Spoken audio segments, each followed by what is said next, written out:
Hola queridos amigos de Contexto. Amigos, en la situación cuando pensábamos que se estabilizaría con la disminución de los contagios de la pandemia de COVID-19, hemos visto otro retroceso con la guerra ruso-ucraniana, ya todos lo sabemos. Esto ha puesto de nuevo el mundo de cabeza.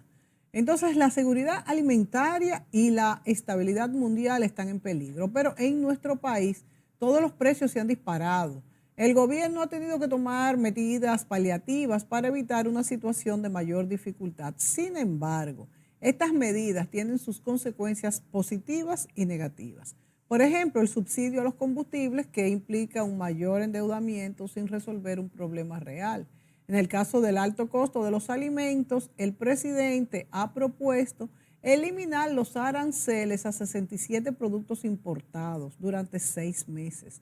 Esto para compensar el aumento de los precios. Pero también existe preocupación al respecto porque si la ley no tiene una fórmula para impedir la acumulación de estos productos más allá de los 6 meses permitidos, estos podrían atentar contra la producción local, que es la que en realidad produce desarrollo y empleos, provocando una competencia desleal.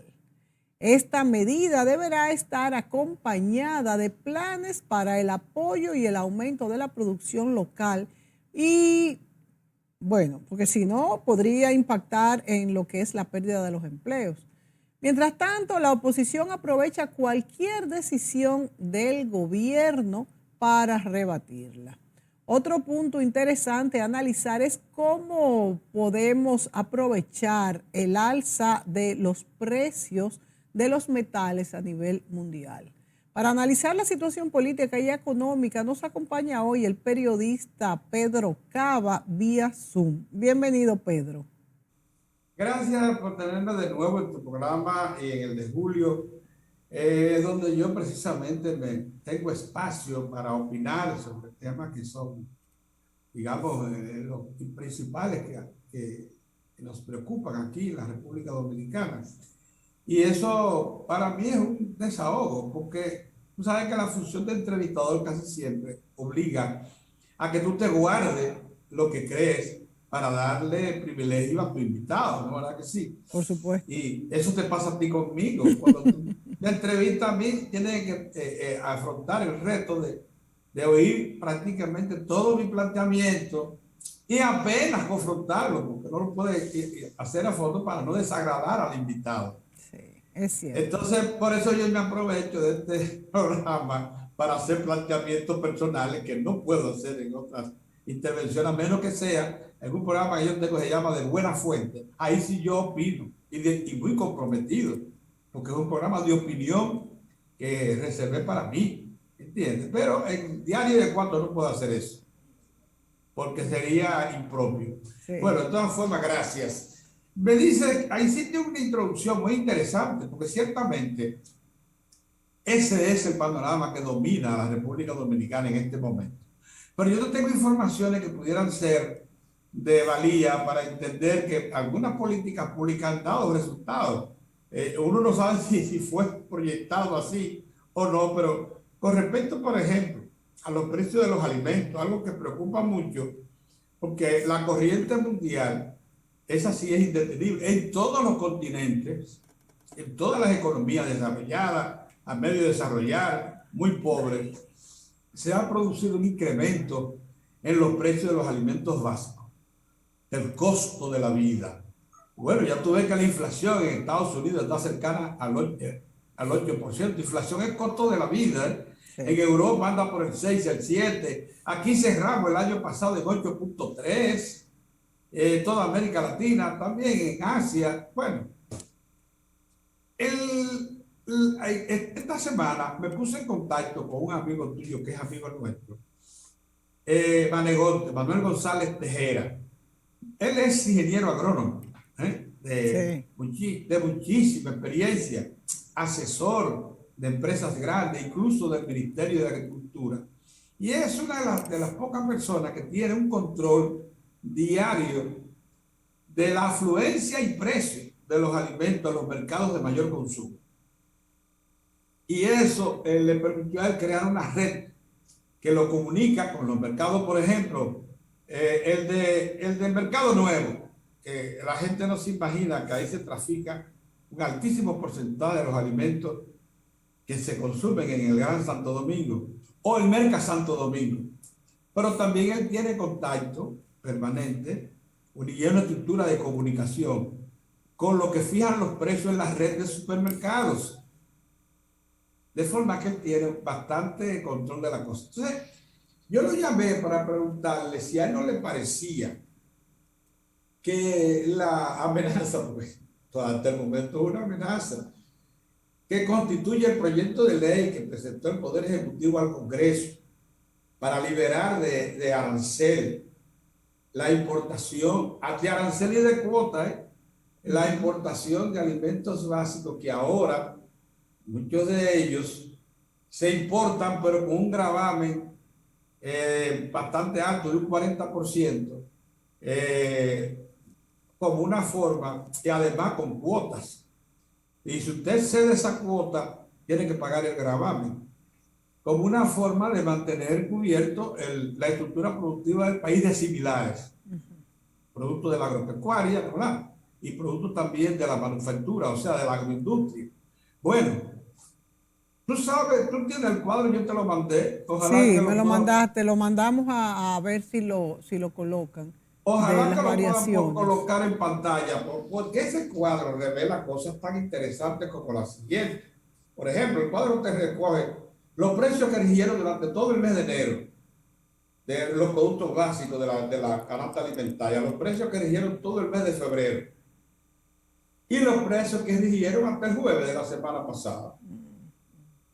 Y ahí se ve que tan solo la amenaza de que ese proyecto de ley ya está depositado en el Congreso, ya lo conoció una comisión especial de la Cámara de Diputados, que por cierto aprobó presentarlo al Pleno de la Cámara de Diputados, o sea, introducirlo ya en agenda y aprobarlo, recomendaron aprobarlo en la comisión.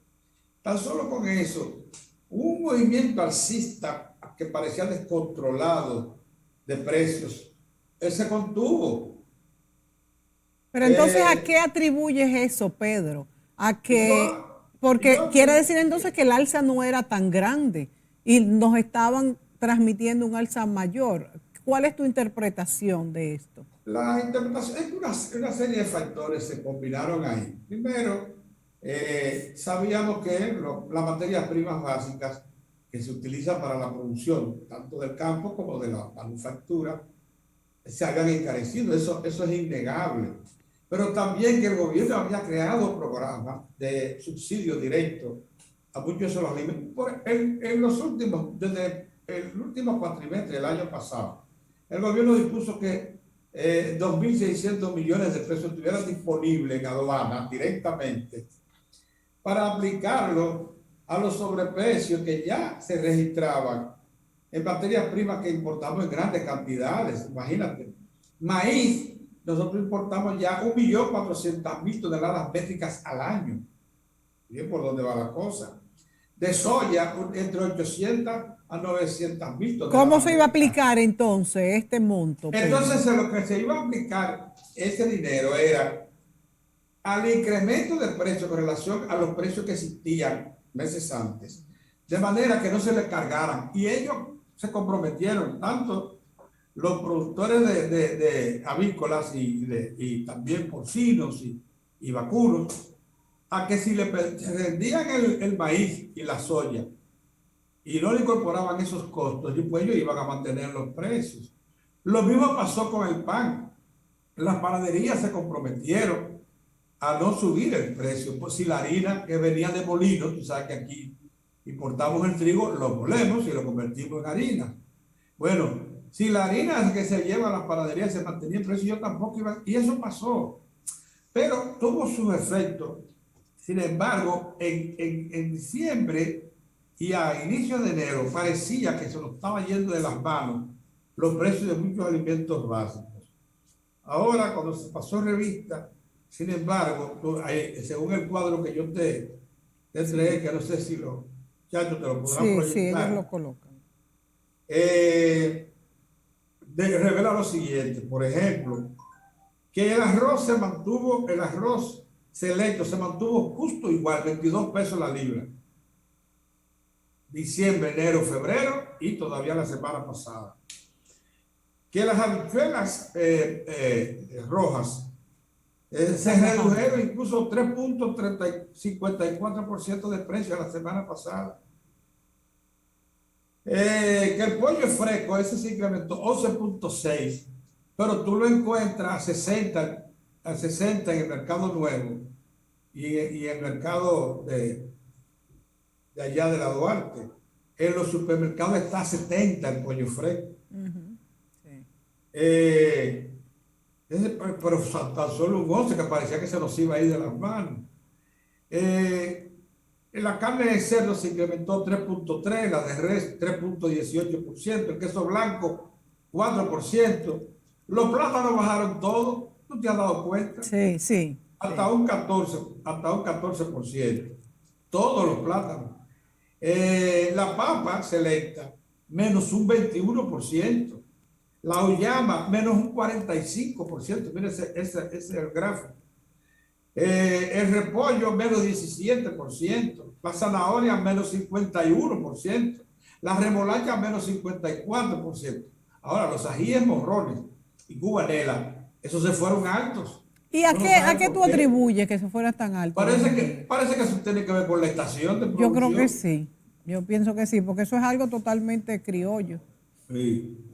Los huevos, si tú no, en el mercado nuevo y en el mercado Santo Domingo, estaban a 5.30.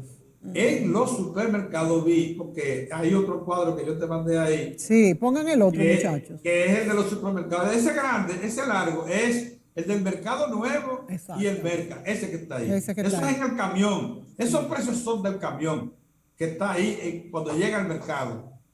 Esos que están. Ahora vamos al otro gráfico. Que por cierto, Pedro, en lo que colocan el otro gráfico, se han estado vendiendo los jueves los productos de primera necesidad en los supermercados, y esto también ha venido a aliviar un poco la tensión. Bueno, ya tú me acuerdo, porque eso es lo que te iba a decir. Ese es uno también de los efectos del famoso proyecto de ley, que yo creo que ya se hace innecesario, porque la ola alcista se contuvo. Lo mismo que la oferta es suficiente. Además, muchos de los productores de campo que saben que si le inundan el mercado, programas de cosecha o cosechas en proceso, programas de siembra o cosechas en proceso, ellos tenían que pararla porque usted no sabía cómo afrontar, por ejemplo, un arroz que le venga de Estados Unidos subsidiado. Pero entonces, ¿en qué va a parar el asunto? Porque el proyecto no se ha desestimado tampoco. No, parece que ese proyecto no va a ser. Eso fue para mí una demostración de que el Estado está dispuesto a adoptar cualquier iniciativa que sea necesaria para impedir que el costo de la vida se nos vaya de las manos. Esa es la experiencia que queda de esa iniciativa, porque para mí lo que quiso decir el Estado, mire, si ustedes están dispuestos a manipular por las razones que fuera el mercado y alzar, no obstante los esfuerzos que estamos haciendo de subsidiar con importaciones básicas, nosotros estamos dispuestos a abrir el mercado y poderlo a ustedes a competir. Mira, ahí se ve, por ejemplo, que en los otros cuadros, que la sardina subieron de precio. Si ponen el cuadro, por favor. Lo mismo que el bacalao y el arenque. Ahora, ¿por qué subieron el bacalao y el arenque? Acuérdate que estamos en Cuaresma. Sí, claro. Eso es natural. Claro. Y las sardinas también, que son una opción. Y además son importados, todo eso es importado. Ahí no hay forma de tú compararlo con productos criollos. Nosotros no producimos ninguno de esos renglones. Sí. De forma tal que yo creo, míralo ahí, yo creo que la situación se ha reformulado bastante con respecto a los temores que había hace unas cuantas semanas atrás. No es que hayamos regresado a la situación anterior a precios bajos o contenidos, sino que se le puso un freno. Pero ¿será sostenible este freno? Me pregunto yo. ¿O Bueno, será porque el si es como subsidio, respuesta a quitarle los impuestos de importación y no se ponen, pues será realmente sostenible, se mantendrán? interesante y oportuna la pregunta. Mira, ¿por qué? Porque para poder mantener esta situación de precio, el Estado va a tener que también prolongar los subsidios. ¿Tú te refieres a los fertilizantes, como se han hecho, y otros insumos? Y a las materias primas, o sea, maíz, Sí. soya y trigo. Hay que facilitarles. ¿Hasta cuándo están Ahora, proyectados esos subsidios en por estos? 4 meses, pero y además porque tenían una partida asignada, quizá la han consumido, eran 2.600 millones por un Sí. lado. Los programas de crédito del Banco Agrícola, eso sí se ha dicho que se van a mantener para que los productores, es más, una parte importante de la cosecha de productos alimentarios básicos se está prestando a tasa cero, Pero claro, también, Pedro, por un tiempo se ha determinado. dicho también que estos préstamos a tasa cero se iban a ampliar a muchos porque no han sido suficientes. Sin embargo, ahora con el aumento de las tasas de interés, se ampliarán realmente y se mantendrán al sector agropecuario a tasa cero.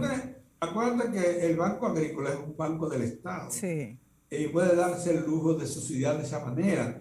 Porque fíjate bien, el Banco Agrícola no va a sacrificar el capital, lo que no va es a ganar prestando. O sea, te va a prestar a tasa cero con tal de que tú le devuelvas el capital. Es un Claro. subsidio, o sea, el interés que genere ese capital lo va a absorber el Estado, el que debió ganar el banco agrícola para poder mantener su cartera de crédito y responder a las solicitudes de crédito de los productores. Es un asunto que mientras podamos mantenerlo, es lo razonable y es lo que tiene que hacer cualquier país para hacerse cada vez más autosuficiente y no depender de estos vaivenes de los mercados internacionales. Eh, Hay una buena. Indudablemente, indudablemente. ¿Y qué eh, opinas tú? Porque fíjate que también para, vamos a decir, aliviar la tensión, el gobierno ha mantenido los precios de las gasolinas, de los combustibles estables, independientemente de que hayan subido o bajado en el mercado internacional y hemos tenido un gran subsidio. Y también la oposición y muchos sectores también lo han criticado, diciendo que este ha sido un dinero botado por la ventana, pero sabemos que el pueblo, si hay algo que ha demandado, es que las gasolinas no solamente no sigan subiendo, sino que bajen. bueno, míralo ahí. El gobierno, tú sabes que creó un subsidio a partir de los $85 el barril Ujú. de petróleo tipo Texas hasta los 15, que es el nivel máximo. Todo lo que esté por debajo de ese nivel, el gobierno lo va a absorber, lo va a absorber. O sea, entre el Todo lo que 85 esté por encima, y lo que esté por exacto, de encima, ochenta y eh, cinco dólares. el gobierno sí. Pero va a congelar los precios si el barril se mantiene en el rango de 85 a 115. Sí, Y ya lo ha venido haciendo 3 semanas, van más de 3 semanas congelando los precios. Esto es un subsidio claro. que el gobierno está pagando Ujú. para poder mantener eso así. Lo que sí ha dicho es que si pasa de $115 el barril, tendría que compartir el subsidio con el pueblo, o sea, con los consumidores. Tendríamos que pagar una parte del costo, porque a partir de ahí parece que es muy oneroso para el Estado pagar ese costo. Bueno, esa es la situación. Mira, ahora que tú hablas de eso, yo no sé si nos alcanza el tiempo, o sería bueno aprovechar otro espacio adicional de lo que tenemos hoy, para tratar el tema del transporte público y lo que está pasando con los corredores, Sí. y una acusación que ya está muy generalizada, porque veo que la Fuerza del Pueblo, el PLD, o sea, la oposición política organizada, y muchos hacedores de opinión están calificando a este gobierno como un gobierno de las oligarquías que le está entregando el transporte público a los grupos de poder y sacando al Estado de una responsabilidad que tiene en todas partes del mundo. Y es que el transporte colectivo en gran medida es subsidiado por el Estado como una forma de asistir a los sectores populares. ¿Podemos hacerlo ahora o lo dejamos para otro? Nos vamos a la pausa, Pedro, y cuando volvamos venimos con este tema. Muy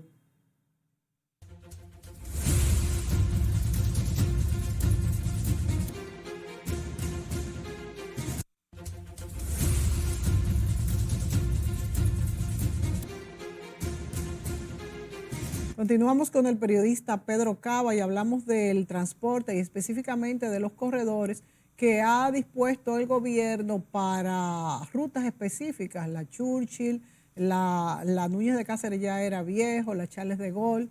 Aquí me dicen es el último, sí. Sí, aquí me dicen los muchachos que también ha habido alguna agresión en las guaguas, personas desaprensivos que incluso han roto cristales y se está viendo la posibilidad de que en cada autobús haya una persona que guarde el orden. Señores, la verdad es que tenemos que cuidar lo que es nuestro, porque el transporte es uno de los problemas medulares del país. Vemos que la onza se mantiene a 15 pesos, los otros están bastante más caros, creo que son 30, ¿verdad? 35, 35, que es caro, porque fíjate. Y 20 la onza, 20 la onza. Y 20 la onza. Fíjense en lo que yo encuentro que se debería, 15 dicen aquí, Pedro, que la onza. 15 la onza, 20 el metro, 20 el metro. Exacto, 20 el metro y 35 la es así, esa es la cifra. Ahora bien, a mí lo que me preocupa es que en otros países, por ejemplo, se le da lo que se le llaman ellos un transfer, que uno puede utilizar ese mismo ticket para continuar la ruta, porque por ejemplo, los que toman la guagua, el autobús en la Churchill y llegan hasta la John F. Kennedy, luego tienen que tomar un carro, por ejemplo, hasta el 9, por ejemplo, o si no, otra guagua y tienen que pagar doble, ya es mucho. Entonces, lo que han dicho las autoridades del Intran es que cuando estén suficientemente armados los corredores, sí, el transfer va a operar, como está haciendo el metro. O sea, tú puedes coger allá en Megacentro, de aquel lado, en la Vicente de Paúl, el metro, y entra a la capital, llega ahí por la línea Máximo Gómez. al Máximo Gómez, donde se hace el transfer. Y tú puedes hacer el transfer para seguir hasta la feria o seguir hasta el kilómetro 9 o hasta Villamella con el mismo pasaje. Pero también en autobuses. Solo en el metro.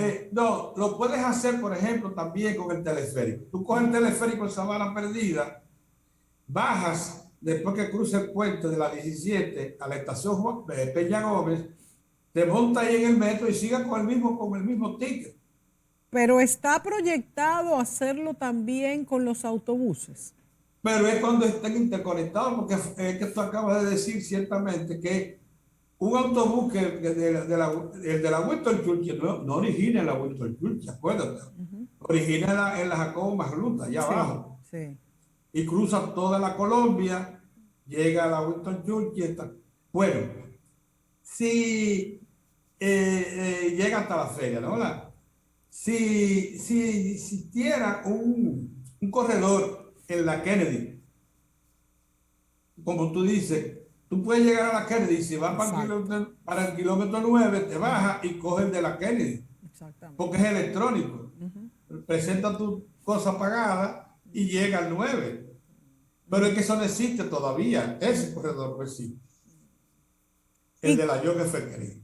¿Y qué noticias últimas tenemos, Pedro, sobre los cambios de vía de la Churchill y la Lincoln, que se supone que iban a ser de una sola vía, que será algo de prueba, porque sería un cambio muy drástico, pero se supone que eso lo iban hay que hablar con el joven Veras, Hugo Veras, que es el director de ejecutivo del Gabinete de Transporte, porque la verdad que el que anunció con mucho entusiasmo eso fue Hugo Veras. Mira, yo lo que quiero entrar es al fondo de todo esto y quisiera hacerlo con suficiente responsabilidad por lo siguiente. Se está acusando al presidente de la República y a su gobierno de ser un gobierno de los popis. ¿Sabes lo que quiere decir eso, no? Sí. De los blanquitos Sí. bien situados, que pertenecen a la familia de clase media alta y alta. Sí.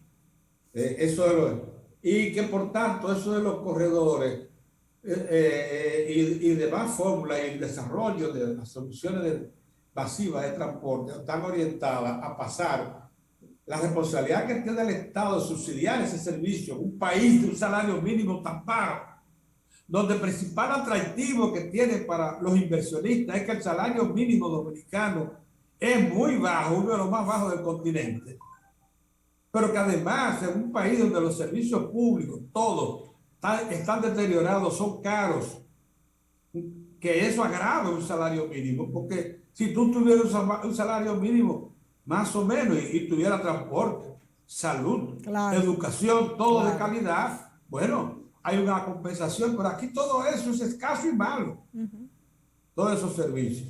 La electricidad también. Entonces, en este país, el Estado que tuvo la iniciativa de desarrollar el metro, que ya transporta 300.000 personas diarias.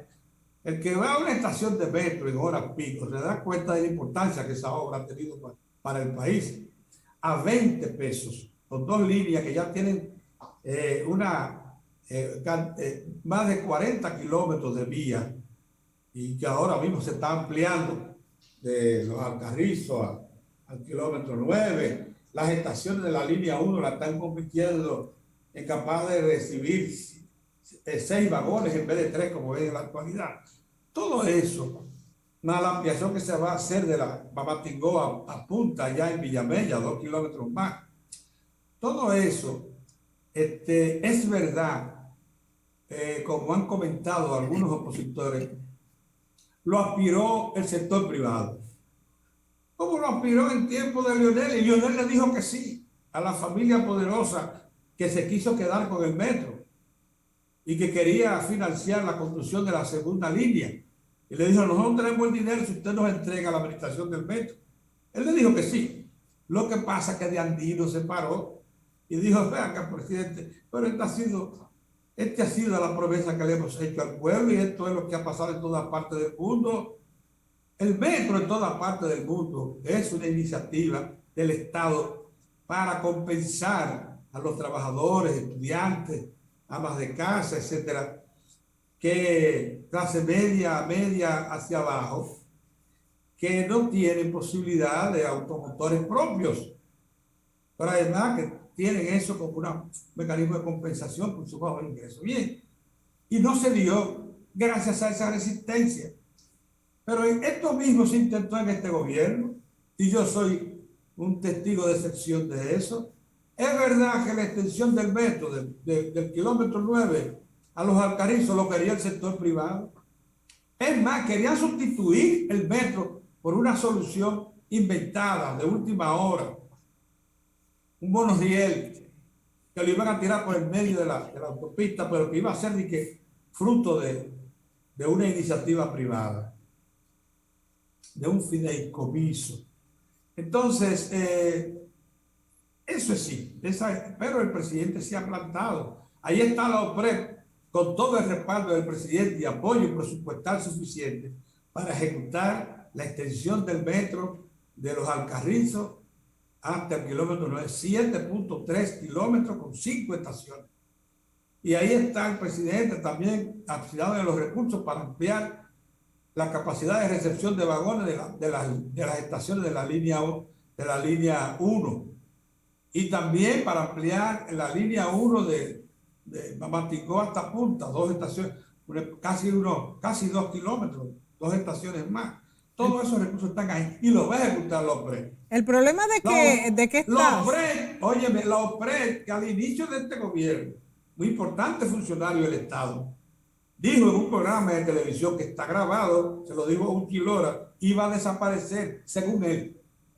O sea, había planes y hay. Lo que pasa que los gobiernos que asumen, que son el fruto de una gran entente de sectores, porque cuidado, si tú crees que es el influjo de un líder político lo que logra alcanzar el poder. Claro. Es la mezcla de muchos sectores y de muchos intereses lo que llevan a un equipo cualquiera al poder. Fíjate, Entonces, Pedro, tú sí. hablas muy ciertamente de que el metro es algo que no debe estar en manos privadas. Primero, Y la ONSA tampoco. no, es el transporte de todos los trabajadores. Influyen en el precio que es subvencionado siempre, porque como tú dices, en un país donde los sueldos son tan bajos, es un paliativo muy importante que el trabajador pueda tomar un transporte económico. Ahora bien, con respecto, y dejo sentada mi posición de que creo que ni el metro ni la ONSA deben estar en manos privadas. Ahora, con respecto a lo que tú has planteado sobre que a veces se acusa al gobierno de Luis Abinader de ser un gobierno de popis, como muchas veces se dice, tenemos que tener también mucho cuidado, Pedro, porque cuando hay gobiernos donde no hay experiencia empresarial, donde hay gobiernos donde no se sabe cómo es el mecanismo ni lo que cuesta llevar una empresa, suplir, por ejemplo, un supermercado, suplir una tienda, hacer un automóvil o una fábrica cualquiera, hay un desfase, de manera que en los gobiernos, así como tiene que haber una experiencia política, que más bien la experiencia política sirve para que no lo tumben, esa es la experiencia, es el intríngulis político, la experiencia empresarial te va a servir para coordinar todo lo que es una producción, un abastecimiento, de manera Mónica, que es muy peligroso dejar de lado como que no tiene importancia la experiencia empresarial. Acaba de dar en el clavo, Mónica. ¿A qué tú crees que responde los famosos fideicomisos del transporte para los 3 corredores? Exacto. A lo siguiente, estábamos de acuerdo todos que los carritos de concho, todo destartalado, las voladoras, no solamente eran muy caras, porque habían acortado las rutas de tal manera que al final tú venías pagando hasta el 30% de tu ingreso de un trabajador en transporte nada más. Eso es lo que está pasando en el país. ¿Qué hacer con esa gente? Bueno, el gobierno los ha llamado, les ha pedido que conformen un fideicomiso con el Estado, una asociación público-privada en la que ellos entregan sus unidades, hacen una evaluación del personal que operaba los famosos carritos de concho y voladoras, ven cuáles de ellos están aptos para convertirse en socios del fideicomiso, o sea, el fideicomisario, y lo incorporan a un proyecto privado. Con los dirigentes sindicales que ya habían adquirido la condición de empresarios, Marte y los demás, al frente del fideicomiso, pero un fideicomiso con recursos públicos, acuérdate, del Banco de Reserva, que está facilitando eso en crédito para que lo paguen. Esos autobuses, los 96 que se pusieron en servicio el lunes en las Charles de Gaulle, son autobuses nuevos, financiados por el Banco de Reserva, pero ellos van a tener que pagar, ¿sabes? Precisamente por eso el sistema de cobro es electrónico, y los dineros que hay ingresos van a ir a parar una cuenta del fideicomiso para pagar los costos. Esa gente se está convirtiendo en empresarios.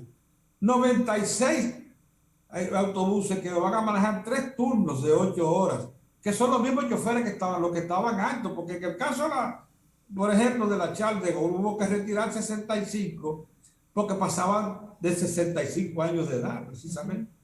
60 porque pasaban de 65. 14 estaban enfermos. Entonces los otros que estaban hábiles... Y esos se retiraron, ¿verdad, Pedro? Eso le dio una pensión.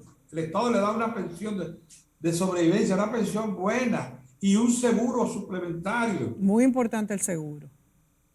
Para que ellos puedan sobrevivir con dignidad. Y se va cambiando la mentalidad a empresario, que es lo que necesitamos en nuestro país. Porque es que el término empresario muchas veces se ve como peyorativo. Y un empresario es un armador de cosas que tiene la experiencia. Y estos choferes, yo estoy seguro que van a cambiar de mentalidad a la que tenían antes. Y otra cosa, Pedro, yo no sé si tú has tenido la experiencia, y me imagino que todos los que manejamos en Santo Domingo la hemos tenido, de tener un chofer de guagua de las pequeñas detrás. O sea, son personas que manejan de una forma sumamente agresiva y mal. Da miedo tener aquello detrás. Sí, no, es terrible. Entonces, han sido entrenados previamente para conducir estos autobuses que son de tamaño grande, modernos, nuevecitos, con Wi-Fi interior, con cámaras de vigilancia, con un control electrónico de ingreso y salida. Muy bien. Estamos hablando de otra cosa, un sistema organizado. Ahora bien, ¿por qué Ubiere no quiere participar, por ejemplo? Porque Ubiere se acostumbró a manipular el mercado con un paquete de truanes, como son la mayoría de sus choferes que están bajo su dominio, y usar la fuerza para imponerse. Para además esa gente, Ubiere negociaba junto con ellos préstamos para unidades que nunca terminaban de pagar. Ese cuento de caminos. Entonces no quieren participar de un sistema organizado como lo hicieron los otros 3 líderes choferiles que se incorporaron a los corredores de la Núñez de Cáceres, de la Winston Churchill y ahora de la Charles de Gaulle. ¿Qué va a pasar entonces con este grupo? Bueno, se van a quedar fuera. Van a hacer lo que estaban acostumbrados a hacer. Van a hacer este bandolerismo en la calle para que se les tome en cuenta, y después van a ser abandonados. Las autoridades los van a perseguir porque tienen que perseguirlos, y después entrarán en algún tipo de entendimiento con el gobierno. Pero eso no puede ser. Ahora, ¿qué te dice, por ejemplo, los críticos de este sistema? Que yo quería que todo el que está involucrado en el transporte público, no solamente choferes, sino también personal de apoyo, formara parte de los fideicomisos. No. Si usted se pone de populista, agregar cobradores, personal de administrativo, es los choferes, porque esos son los que van a aplicarse a fondo para poder también ser pagadores de sus obligaciones, porque fíjate, se le va a dar un sueldo de 20,000 pesos. Sí. ¿Tú sabías que esos choferes van a recibir un sueldo de 20,000 pesos? Sí. Sí. Por 8 horas. Que le da estabilidad, no depende ni siquiera del pasajero que tome, que va a ser mucho, porque esto está asegurado. Pero vamos a la pausa. Además de esos 20,000 le van a dar participación en el fideicomiso de las propiedades de los autobuses. Que por eso ellos también tienen que ocuparse de que la empresa marche mejor. Es un cambio de cultura, señores, incluso que educa al pasajero. En eso no nos perdamos también. A la pausa y volvemos.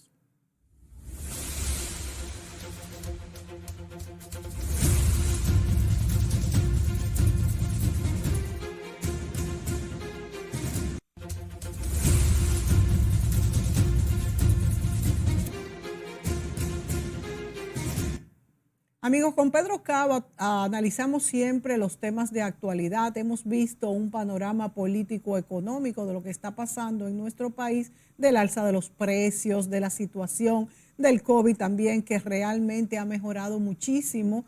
Parece que el Omicron fue una bendición en vez de un azaro, como dirían por ahí, porque nos dio a todos, pero nos dio leve. Pero ahora el foco neurálgico del mundo y que se está reflejando directamente en nuestro país es la guerra ruso-ucraniana. Esta guerra tiene al mundo de cabeza y hemos visto que los gobernantes tanto de Rusia como Zelensky en Ucrania no dan su brazo a torcer, y por otra parte Biden se ha expresado muy fuerte del presidente Putin ruso, y ahora está buscando ciertos apoyos en Europa. Vemos por otro lado que Alemania trata de suplir sus necesidades de gas por otra parte, pero le es muy difícil, no tiene plantas regasificadoras como pasa en la mayoría de los países europeos. España, por ejemplo, que sí tiene 6 plantas regasificadoras en la costa, que podría ser pues paso hacia Europa de gas o petróleo. No sé si eso se está contemplando. Por otro lado, los países están cambiando del petróleo a energías verdes, pero ¿será este el mejor momento para hacerlo? ¿Cuál es la situación? Ya vemos que Rusia ha tomado casi toda la costa, refiriéndonos al mar de Azov, la costa sur, que es lo que más les interesa, y solo ya Ucrania tiene un pedacito de salida al Mar Negro, lo que encapsula este país, esta población. Mariupol, pues está totalmente tomada, ya es un hecho. Por otro lado, dicen que Ucrania también ha ganado algún espacio, no sé cuál, pero eso dicen. Miren ahí las gráficas de la destrucción, que es terrible. Y mientras tanto, Vladimir Putin dice que sigue adelante. Pedro, ¿cuál es vamos a decir, la conclusión? La realidad, lo último, exacto, lo más reciente, es que ayer lunes en la mañana, luego de más de una semana de suspensión de las reuniones de los ejecutivos de las dos naciones que están buscando una salida a la guerra, se volvieron a reunir en Estambul, bajo la supervisión, la mediación del presidente de Turquía.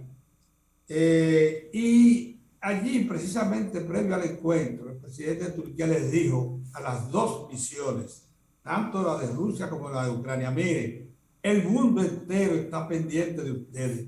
Yo les pido que por favor lleguen a un entendimiento y paren esta irracionalidad, esta guerra que está causando trastorno a todo el mundo.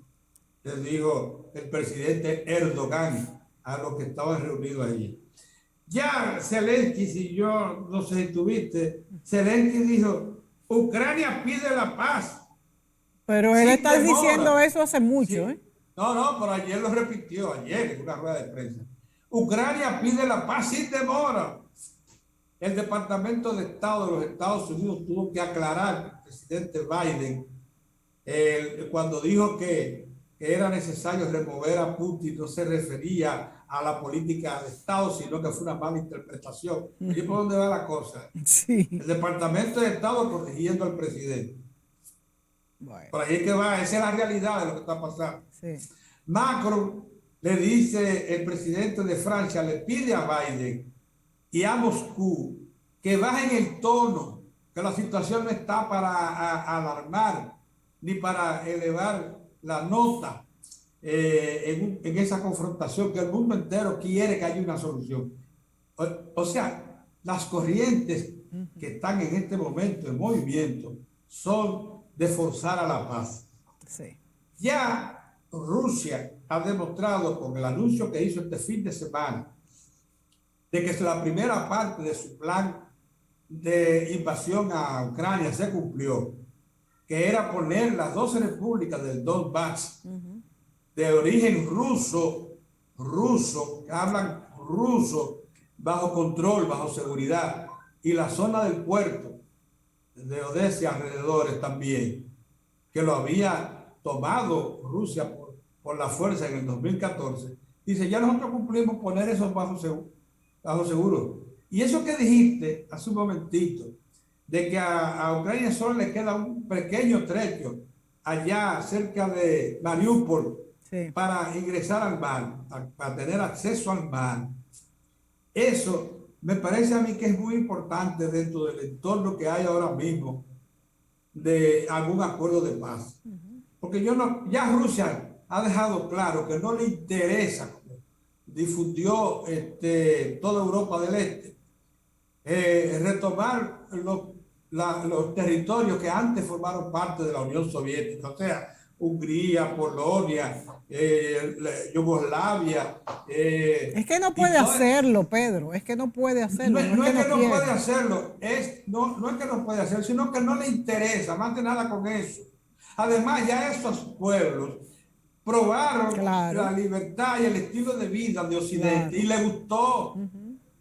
Ya, o sea, Lituania, Letonia y todo eso, le gustó vivir al estilo que se vive en el Occidente, en Europa. Y no quieren volver otra vez a los controles, la disciplina, de una sociedad como la rusa que no permite ciertos excesos, ciertos excesos. Hay otros que se permiten, incluyendo la libertad de empresa, porque Rusia ya fue liberada de eso. En Rusia tú te puedes hacer millonario como lo hay muchísimo, y La montar mayoría, negocios de todo claro. tipo y disfrutar de todas las cosas. Entonces, Rusia lo que está así es garantizando que toda la zona de Ucrania que hace frontera con Rusia esté bajo su control. En eso yo creo que Rusia no va a ceder, que lo que va a pasar aquí es lo que planteó Rusia y que pudo haber evitado todo este derramamiento de sangre y pérdida de infraestructura que ha tenido Ucrania, que era que Ucrania se declarara imparcial en cuanto a los intereses de la OTAN, que no formara parte de la OTAN, y que las repúblicas de Donbass, las dos repúblicas, se les respetara su fuero, porque fueron, cualquiera cree que fue que ellos, no, fue que hicieron elecciones internas y determinaron liberarse de Ucrania, del gobierno central. Ahí hubo votaciones de esos pueblos que decidieron eso, porque son pueblos rusos, de habla rusa, y que están en la frontera, muy influidos por los intereses. Entonces, Rusia lo que quiere es garantizar que esa frontera esté libre de presencia, por ejemplo, de tropas o armamento sofisticado de la OTAN. Y lo mismo que la zona de acceso al mar De Azov. de Armand de Azov. Entonces, eso es todo. Yo supongo que Rusia no podrá condenar, por ejemplo, a Ucrania a que no tenga acceso al mar. Bueno, sería un gran Por eso, ese callejón de que tú mencionabas que queda abierto todavía, seguro que se va a mantener y que está en la negociación. Lo que yo sí creo es que esto pudo evitarse y que Zelensky, que se metió en la confrontación y se negó a aceptar los deseos de Rusia, que contaba con la presencia de la OTAN militar en su territorio en Ucrania y con Estados Unidos también, se quedó esperando que así aconteciera. Por eso él dice y acusa a la OTAN sí, de que no cumplieron su compromiso, de que lo dejaron solo. de que lo dejaron solo. Pero era que él pretendía que en una situación como esta, Estados Unidos y la OTAN iniciaran, se colocara en los prolegómenos, en la antesala de una tercera guerra mundial. Muy Porque peligroso hubiese Rusia sido. no iba a permitir eso. Además, con esta situación se confirma que Rusia es el tercer polo de poder mundial. Eso es todo. Eso es lo que no quería aceptar Europa. Tiene un gran poderío militar, eso es indudable. El mayor nuclear del mundo, más que Estados Unidos y que China. No creo, Entonces, Pedro, no creo que tenga más que Estados Unidos. Eso está confirmado. Tiene el doble de ojivas nucleares. Es que ellos se concentraron en eso y mientras Estados Unidos desmontaba ojivas nucleares, ellos estaban produciendo, y más que China. Sí, más que China sí ahora, tiene. Óyeme, déjame decirte, tienen más que Estados Unidos porque Estados Unidos se despreocupó. ¿Tú sabes lo que pasó? En última instancia, si queremos analizar la cosa, Estados Unidos y la Unión Europea creyeron que cuando Rusia se incorporó a los estilos de vida occidentales, no iba a volver más a ser una nación de control al estilo soviético, muy parecido al estilo soviético. Que no iba a ser un poder en sí misma. Y ocurre que Putin la ha regresado a su condición de uno de los polos más principales y más importantes del Se nos mundo. acabó el tiempo, Pedro. A una condición casi imperial. Entonces, la realidad de este mundo es que hay tres grandes polos de poder: Estados Unidos, China y Rusia, y otros que se vienen formando. Y por eso China también, India, sí. Por eso también China no toma una partida clara para mantener No. China respalda a Rusia, olvídate de eso. Sí, pero fíjate que no lo ha respaldado directamente, ¿eh? No, lo que no ha hecho es condenar a Rusia, que es lo que no, ni lo ha condenado ni lo ha apoyado. Europea. Ni lo ha apoyado tampoco. Pero dice que Rusia tiene derecho a reclamar sus territorios. Sí, porque también China podría Mira, ser China lo está mismo. del lado de Rusia, aunque esté guardando la forma diplomática para hacerlo. Pedro, se China nos está acabó del el lado, tiempo. y Nos eso lo vemos. comprende la Unión Europea y Si Estados quieres, Unidos. seguimos mañana hablando. Bueno, vamos a hablar también de cómo podría aprovechar el gobierno los altos precios de los metales, por ejemplo, el oro, la plata, el níquel, y cómo ayudaría esto a paliar la situación. Y hablamos un poquito más sobre Ucrania y Rusia. Así que hasta la próxima, amigos. Gracias, Pedro.